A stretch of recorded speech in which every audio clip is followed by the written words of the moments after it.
Welcome to easy physics classes. शुरू करते हैं defects of vision and correction. Gradually the eye may lose its power of accommodation. वक्त के साथ इंसान अपनी आँख की क्षमता, देखने की क्षमता खो देता है, चीज़ें ब्लर नज़र आती हैं and the refractive defects occurs. ये चार तरह की होती हैं। हमें तो जनरली तो मायोपिया और हाइपरमेट्रोपिया ही पढ़ने को मिलता है। थर्ड प्रेसबायोपिया होती है, जो कॉम्बिनेशन होती है इन दोनों की, और फोर्थ होती है एस्टिग्मेटिज्म, जो बहुत ही रेयर होती है।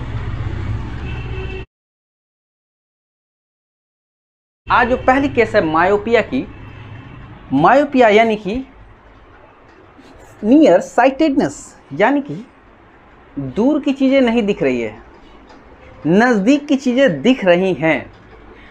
इस डिफेक्ट्स में in myopia the far point of the human eye is not infinity but become close to infinity. क्योंकि जनरली नॉर्मल ह्यूमन आई की तो इन्फिनिटी तक देख सकती है, लेकिन जब मायोपिया हो जाता है तो ये डिफेक्ट इंसान को इन्फिनिटी पर नहीं नज़र आती है, बल्कि कुछ मीटर तक दूर ही नज़र आएंगी चीज़ें। सो इस तरह अगर नियर पॉइंट को अगर इन्फिनिटी थी, यानी कि इन्फिनिटी फार पॉइंट इन्फिनिटी थी, तो वो इन्फिनिटी नहीं रह के थोड़ा कुछ मीटर दूरी तक हो जाती है। यानी कि वहाँ तक अगर ऑब्जेक्ट तो रखा जाए कुछ दूरी तक, तब तो इमेज आपका रेटिना पर बन जाएगा। लेकिन उससे दूर ऑब्जेक्ट अगर हो तो नहीं बनेगी रेटिना पर, बल्कि रेटिना से पहले इमेज बन जाएगी। एक मैंने यहाँ डेमोन्स्ट्रेशन दिया कि इन्फिनिटी पर अगर ऑब्जेक्ट है तो ये डिफेक्ट इस तरह से बीमारी पैदा हो जाती है इंसान के आँख में कि वो रेटिना पे इमेज नहीं बन के पहले बन गए। तो रेटिना ही तो लाइट सेंसिटिव और इंफॉर्मेशन को कलेक्शन करने के लिए, सेंस करने के लिए रॉड्स एंड कोन्स होते हैं, जो कि यहाँ तो नहीं होंगे विट्रस ह्यूमर में, तो इमेज ब्रेन एनालाइज नहीं कर पाएगा, हम नहीं देख सकेंगे। इसमें क्या होता है, ये बीमारी जो पैदा होती है क्यों होती है बीमारी, ये मायोपिया जो किसी इंसान में होती है, उसके दो कारण हो सकते हैं। एक तो कारण ये होगा कि ये जो हमारा लेंस है, लेंस ये कर्वेचर इसकी बढ़ जाए, यानी कि कर्वेचर बढ़ जाए, कर्व ज़्यादा हो जाए। कर्व ज़्यादा हो जाएगी तो उसकी फोकल लेंथ कम हो जाएगी। फोकल लेंथ कम हो जाएगी तो पावर बढ़ जाएगी, यानी कि वो कर्व ज़्यादा कर सकेगी। फोकल लेंथ कम होगा जल्दी कर्व कर दे, यानी कि कन्वर्जिंग पावर बढ़ जाएगी। तो जब इमेज को आपके रेटिना में फॉलो कराने के वजह पहले ही कन्वर्ज करके मिला देगी। दूसरी कारण जो हो सकती है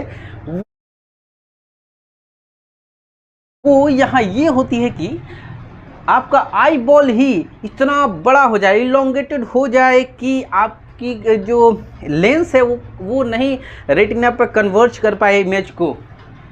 इसकी क्या करेक्शन है, हम कैसे सही कर सकते हैं आपकी आँख या हमारी या किसी की भी जो इस डिफेक्ट्स ऑफ विजन है? ये बहुत आसान है, हर कोई जानते हैं कि चश्मे का एक नंबर मिलता है हमें, माइनस।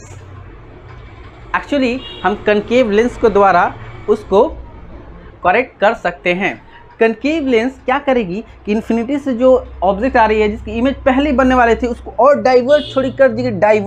डाइवर्ज थोड़ी कर देगी तो लगेगा कि इस पॉइंट से आ रही है, उसकी फार पॉइंट से जो उसकी, तो इमेज एक्चुअली वो डाइवर्ज होकर कहाँ मिलेगा, पहले नहीं बल्कि थोड़ी दूर जाके मिलेगा, यानी रेटिना पर मिलेगा। इस तरह से हमारे डॉक्टर्स हमारे आँख को इस तरह से एनालाइज करते हैं। उस तरह के suitable eye lens and suitable power of concave lens हमें यूज़ करते हैं।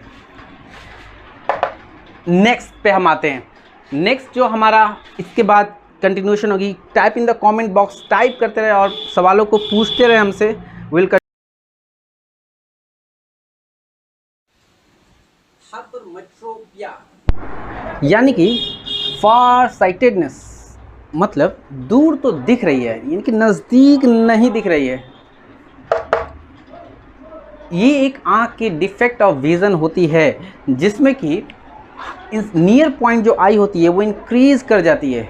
यानी कि अगर मैं नॉर्मली चाहूँ कि 25 सेंटीमीटर पर किताब पढ़ सकूँ तो नहीं पढ़ पाऊँगा, बल्कि स्ट्रेन महसूस होगी और दिखाई नहीं देगी क्लियरली। लेकिन थोड़ी दूर करके देखूँगा तो दिखाई दे देगी। This is a hypermetropia. इसमें जब नियर पॉइंट पर जो नॉर्मल विजन होता है, 25 सेंटीमीटर पर कोई चीज़ रखा और उसको पढ़ने की कोशिश की और किसी ऑब्जेक्ट को देखने की कोशिश की, तो वो उसका इमेज जो होता है वो बियॉन्ड द रेटिना बढ़ जाता है। और ये इसलिए होता है, इसके कारण ये है कि दो कारण होते हैं। एक फॉर नंबर वन कि ये जो आई लेंस है ये पतला हो जाता है, कर्वेचर कम हो जाता है, इसका कर्व कम हो जाता है, तो फोकल लेंथ बढ़ इंक्रीज कर जाती है। फोकल लेंथ इंक्रीज कर जाती है तो power of converging power decrease हो जाती है, इसलिए दूर के ऑब्जेक्ट को तो देख सकती है नॉर्मली, और लेकिन जो करीब एक पॉइंट के करीब जो डिफेक्ट होने के बाद आती है नॉर्मल पॉइंट पर, तो वो इमेज नहीं कन्वर्ज कर पाती है रेटिना, बल्कि बियॉन्ड होती है।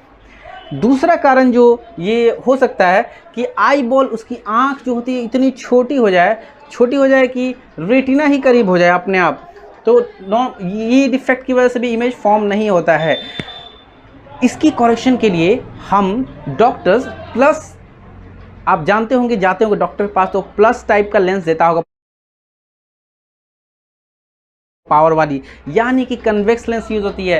एक्चुअली कन्वेक्स लेंस कन्वर्ज कर देता है, यानी कि जो दूर बन रही थी, तो अगर दूर पर जो नॉर्मल नियर पॉइंट, जो नॉर्मल नियर पॉइंट पर भी अगर ऑब्जेक्ट को रखा जाए तो वो क्या करेगी, कन्वर्ज कर देगी, यानी कि इमेज बियॉन्ड रेटिना बनने से पहले ही बन जाएगी और कन्वर्ज करेगी, करीब कर देगी। यहाँ रेटिना पर image suitable power of convex lens is used by doctors to converge this, to correct the vision of defect of hypermetropia. Coming to the next level option. Welcome. Defects of vision and correction में third topic जो हमारी है press बायोपिया। बुढ़ापे की हालत में ciliary muscle जो होती है, जो सिलियरी मसल्स होती है, जो आई लेंस के दोनों तरफ होती है, जो आई लेंस को अकोमोडेट करती है, वो सिलियरी मसल्स वीक हो जाती है। वीकनेस की वजह से उसके अंदर वो उतनी फ्लेक्सिबिलिटी नहीं रख पाती है कि वो उसको सिकोड़ सके या रिलैक्स कर सके, ताकि फोकल लेंथ और कर्वेचर चेंज कर सके आई लेंस की। और आई लेंस भी अपनी पावर ऑफ एकोमोडेशन लूज़ कर लेती है, फ्लेक्सिबिलिटी ख़त्म हो जाती है बुढ़ापे में। इस कारण की वजह से प्रेस बायोपिया हो जाता है, जिसमें कि नियर साइटेडनेस भी हो जाती है और फार साइटेडनेस भी, यानी कि मायोपिया और हाइपरमेट्रोपिया दोनों में डिफेक्ट प्रोड्यूस होती है। और इन केसेस में सुटेबल बाईफोकल लेंसेज का यूज़ करते हैं। बाईफोकल लेंसेज का उस वक्त भी करते हैं जब हमें हाइपरमेट्रोपिया मायोपिया दोनों हो जाए, और इस केस में भी करते हैं। थोड़ी सी फ़र्क है इसमें कि सिलियरी मसल्स लूज होने की वजह से और पावर ऑफ एकोमोडेशन यानी बुढ़ापे या एजिंग की वजह से जो ये डिफेक्ट ऑफ विज़न प्रोड्यूस होती है, जिसमें नियर पॉइंट और फार पॉइंट उस तरह नहीं रह पाता है नॉर्मली। डिफेक्ट ऑफ विज़न को जनरली जो रिफ्रैक्टिव डिफेक्ट्स होते हैं उनको आप सर्जरी के द्वारा भी ठीक कर सकते हैं और कॉन्टैक्ट लेंसेस लगाकर भी ठीक कर सकते हैं। अच्छा, ये जो बाईफोकल लेंस यूज़ होता है, इसमें नीचे की तरफ तो कन्वेक्स लेंस जो होता है जो नियर पॉइंट को करेक्ट करता है, और ऊपर की तरफ कनकेव लेंस होता है जो फार पॉइंट को करेक्ट करता है। अब एक और डिफेक्ट ऑफ विज़न होती है जिसको एस्टिग्मेटिज्म कहते हैं। इसमें डिस्कशन ये है कि अगर मान लीजिए कि इस तरह से कोई जाली है, इस तरह से कोई सीधी ये वर्टिकल है और ये हॉरिजॉन्टल जाली है सीधी सादी, तो अगर आँख को ये कहा जाए कि एस्टिग्मेटिज्म पर्सन को देखने के लिए, तो वो उसको ऐसे नज़र नहीं आएगी, बल्कि उसको ऐसे नज़र आएगी ये जाली कि ये वाली थोड़ी ऐसे हो गई हो और ये वाली थोड़ी ऐसे हो गई है और ये थोड़ी ऐसे हो गई है, यानी कि एक्स और वाई एक्सिस में डिस्टॉर्शन पैदा हो जाते हैं एस्टिग्मेटिज्म में। इन डिस्टॉर्शन को ये पूरी तरह से सीधी सादी नहीं देख पाएगी, बल्कि इसको एक्स और वाई से थोड़ी सी डिस्टॉर्टेड नज़र आएगी।